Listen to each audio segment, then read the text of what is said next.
Hey guys, and welcome again to the panel show for the 2017 Zone Laser Tag Australasian Championships here in Adelaide, South Australia. My name's David. As usual, I'm joined by two fantastic panel member guests. On my left, I have Andrew from the Sunshine Coast Blue Steel, and on my right, I have Sam from the Hobart Vikings. Thank you so much for joining me today, boys. No worries. Pleasure. Sam, tell us a bit about yourself and what got you into the scene. You've been away for a couple of years, so a lot of players might not know you too well, but us veterans do. So give us the history. So I haven't played for about 5 years now. So my last time was in Launceston. Been playing laser tag. My first one was in 2002 in Canberra. And I currently live in Melbourne. However, I do play for the Tasmanian Vikings, and it's great to be back. And obviously the competition has lifted in terms of the skill base, so it's been challenging but enjoyable. And Andrew, you play for Blue Steel. We all know you, but for those of you who don't, give us the brief. What's your story, mate? I've been playing Nationals now. It's my 11th straight year of Nationals. Just keep coming back, keep enjoying it. It's fun just to catch up with everyone, play some very tough competitive games. Now playing on Blue Steel, we're at the higher end of the competition, so the games just keep getting tougher.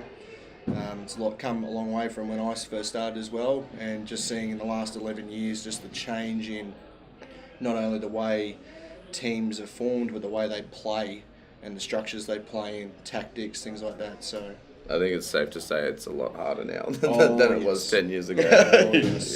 Yeah. So we are at the point in the competition where we have concluded the first Cascade. We have seen a few teams move up and down on the ladder. Only a handful have actually stayed the same. Sam, what teams have stood out to you? Blue Steel's a big one. They've obviously moved considerably, up 5 spots. Andrew, you're on Blue Steel. What do you attribute that to? Do you think you guys maybe underperformed in the round robin and are playing catch up, or is it just coming together for you now? I definitely think we underperformed from where we wanted to be during the round robin. A few games didn't go our way. Some games were pretty close that we did end up losing, but then we just had some blowouts that we nutted down and we knew we had to recover from, and we've just gone about our business, going back to what we do best as a team. So what about some teams that you've noticed have dropped? Considerable one is to notice is Apex. Obviously dropping 4 spots in the Cascades.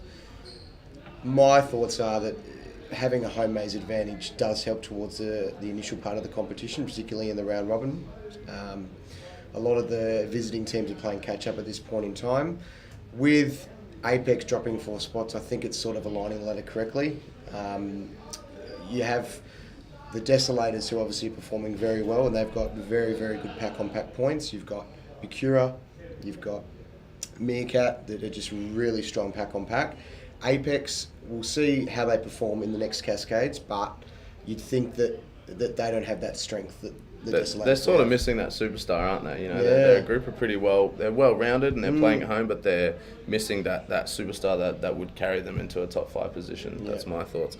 I've noticed that the Bendigo guys improved considerably. The Bendigo Blitz team improved. What do you think about them? You know those guys pretty well, don't you? Yes, playing back home in Melbourne. I've been playing at some competitions. Obviously they're Helios, so that's a huge benefit for them. But they've lifted 5 spots, which is a huge congratulations, I guess, to Bailey, who's now leading the team. His leadership, his structure, I think they're a much more defined unit now, and I think he's really setting a good example, and they're now starting to lift, which is great for them. We've also got that strong left-hander Denied. He's great on the panels, great one-on-one, and I think he's lifted dramatically, and he's one of their strong players. So we'll definitely see some close games towards the Cascade too. Yeah. I did notice tonight as well. He played in his rookie campaign at home in Bendigo. Unfortunately, didn't get to make it to Brisbane in 2016, but he's back again. And he made a bit of a name for himself in Bendigo, and fortunately, we haven't seen the end of him, so he's come back and he's doing really well. I attribute a lot of the Bendigo's success to Bailey as well. I think he's really come together and shown some strong leadership skills and qualities. And I personally think they'll keep climbing, and they're going to have a really solid crack at that top 10. Probably taking over from some of the WA teams who are struggling. So we've seen a few WA teams drop a few spots. Notably the Sharks and Bromigos, who between Round Robin and Cascade both dropped 5 positions. They're around your end of the table. Andrew, what do you think is what's going on with the WA crew? I think the lack of Helios experience is starting to catch up with them. In round robins, you get those games where you, again, play a lot more teams that don't have Helios experience. So some of those games do go in your favour based purely on experience. But that would be one of my major reasons for their drop. They're now versing teams such as ourselves, such as the Maroons, such as the Desolators and Apex. These guys have all got Helios. I'll have access to Helios on a regular basis. So their Helios pack skills are just way higher. But in saying that, those guys are all tremendous bunch of players. They're all very experienced. They'll bounce back. Well, they're all going deep inside events. Exactly. We don't really know why that's not reflecting in the team game. Do you think they'll both climb back into the top 10, or are they going to be the gatekeepers to the middle? I think they have the potential to do either or. You could see the Bromigos, who some would say would be the weaker team, sit and climb over the Sharks. It's just, we don't know at this point what's going to happen. So we've talked about the Sharks and WA in general underperforming a little bit after the Cascade won. The same could be said about you guys. A lot of expectation was placed on the Hobart Vikings, and you're both sitting in around that 10th spot mark. What's going on with you guys, and what do you think's going on with the Sharks? I think the fact that I'm interstate and my team is in Hobart has definitely affected our performance early in the competition. We dropped a few seconds and a few thirds early on, which we shouldn't have done, but that was based purely on learning to play as a team and Helios as well. Obviously Hobart don't have Helios at home, so that makes a huge difference. With the Sharks, I think it's more mindset for them. I think that they've dropped the ball in a few games where they shouldn't have. A game with us, they lost by 150 points, and one of their players didn't get an empty base. Wow.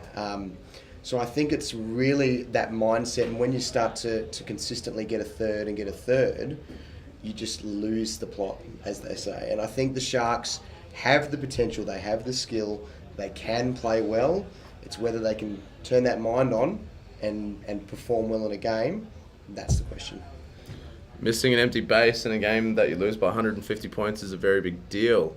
Something that you might actually remember. I remember a certain grand final series in 2012 where a certain team missed 2 empty bases, which may or may not have cost them a better placing. For those who don't know, that was Hobart in the Launceston Championship. So hopefully that doesn't leave a bitter taste in your mouths. Yes, it does. One team that I really want to throw huge props to are the Code Red guys that have come in. It's the second time Code Red have represented at the Nationals, but the first time they've done it as a whole unit of 5 or 6 players purely from the one site.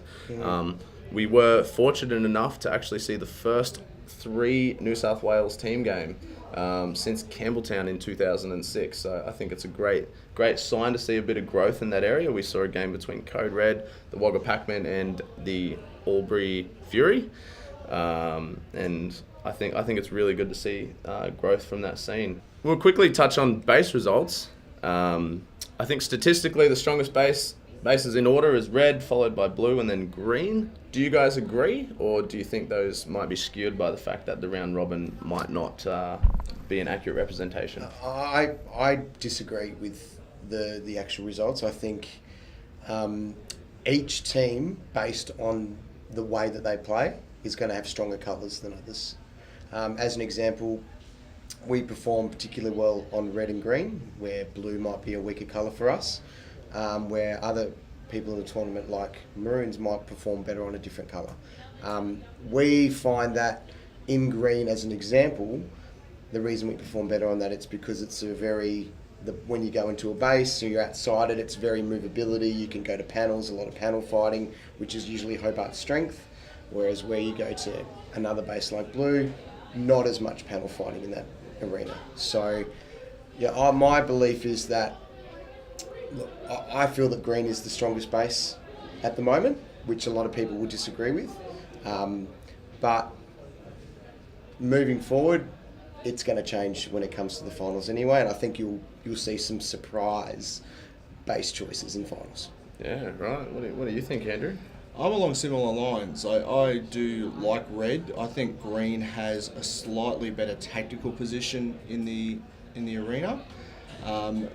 Blue allows you to be a bit more versatile at what you do. Because of the nature of it, you can change up what you're doing and play to what the other two teams are doing because you have vision over both bases from your base. Okay. I don't know. I personally think blue is going to end up being the strongest base in the tournament. Most people tend to disagree with me, but I think it's going to be blue. I think we can all agree, though, you can win from any base in this maze. This isn't definitely. one of those arenas where, like Launceston in 2012, where red was clearly the dominant base. I think you can win from any of these bases, Yes. but there might be slight margins on either side. And I tend to agree with what Sam said in that different teams' strengths will play out in different bases. That's right. Which will bring up the age-old question: when you get colour choice, do you take the base that you're the strongest on, or do you take the strongest base away from another team? Which is really, really difficult. Something that my team has experienced in the past is we find in a lot of nationals we are stronger from the second strongest base, statistically or something like that. And for years we took the base that we felt the most comfortable out of, essentially handing the strongest base to a team that didn't want it. And we're still not sure whether that's the right call or not. What do you guys think? Would you rather take the base you're comfortable from or take away the base that another team might be comfortable with? I think first and foremost, you've got to weigh both options as to how you go about it. If you know a team is very, very dominant in another base, you really don't want to be handing that base to them. But on the same side of things, you have to be comfortable in what you're doing. You have to think about yourself first and, okay, we're going to play this game the way we want to play it. We have to therefore be in the right frame of mind and the right position that we want to be in the arena to try and control. I feel that this maze you're going to have at least two strong bases. So you're going to, throughout the tournament, you have two strong bases that you'll be good in, one not as strong. With which ones they are will depend on your team. So my thought would be absolutely take the strong base away from the opposing team, and then you check if that one that you're taking away from them is your secondary colour choice. Well, then that's fine. Yeah, you can live with that. Absolutely, you can live with it. Yeah. We do have to start wrapping up. Before we do so, though, my final question for these boys is: who's your player of the tournament and why? It doesn't have to be the best player, but who's standing out to you and impressing you for all the right reasons? Do you want to take us away first, Sam? Well, considerably, I think, looking at the list and the people that have performed in the past, Ace has been a very, very, very strong player, but he has lifted to another level. I think his results in Cascade 1 as an individual were outstanding. He got a 2.41 GRC, which is huge. Wow. An average score of 12,198, which is huge, considering the fact that they're playing all these top-tier teams. And he hasn't played with this team notably in the past, because obviously they've combined their teams. So for him to step up, he's definitely my player of the tournament so far. We'll see how it goes for the next Cascade, but definitely Ace for me. What do you think, Andrew? I'm going to pick one of his teammates. I reckon Four Eyes has, even though he is won a trophy last year, he's still making leaps and bounds improvements upon what he's done over the last couple of years playing up near the top end. And now that he's in the top end team, he's showing us that he can really compete at that level. His pack on pack's awesome. He's left-handed, which gives him that slight bit of advantage again.